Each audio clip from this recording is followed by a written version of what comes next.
I'm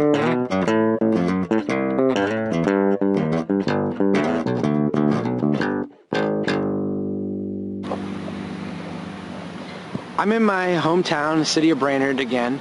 We're going to talk today a little bit about use-based zoning. This is kind of the standard approach to zoning that we use in this country. Use-based zoning separates things into different categories. You have residential, you have commercial, and the idea is that we'll keep the different uses separate from each other. There's no, we don't want commercial mixed in with residential. We want them to be separate so that there won't be conflicts of uses. Well, you can see this is a little residential neighborhood. You've got homes, you've got accessory structures, you've got all the things that go on in a residential neighborhood. And, according to the map, it's all nice and tidy. We don't have any overlap. The problem is now you butt up against the commercial zone. This is where the line switches from residential to commercial.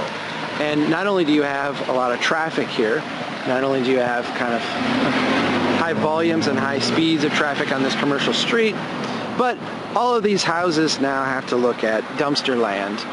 You've got a whole line of dumpsters. You've got the McDonald's fast food place down there. You've got this commercial property. You've got this big parking lot here with the KFC, and you've got this commercial property. There are ordinances, yes, and this city has plenty of ordinances to deal with the interface between these two. But the reality is, the use-based zoning is very concerned with the use. Is this, a barber shop or a salon? Is this an office building? Is this a retail shop? Is this a fast food drive-through restaurant?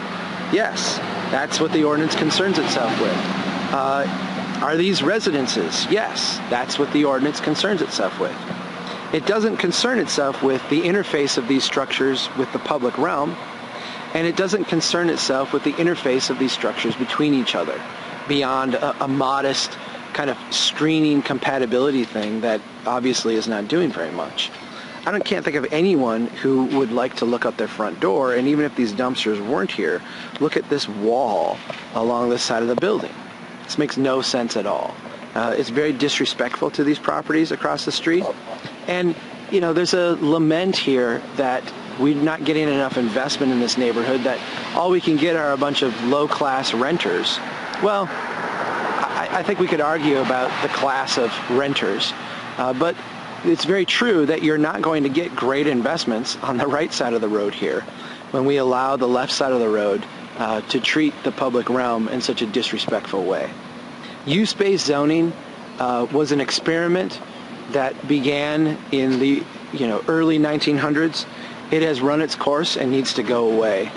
We really need to replace things like this with more form-based regulations if we're going to have regulations at all.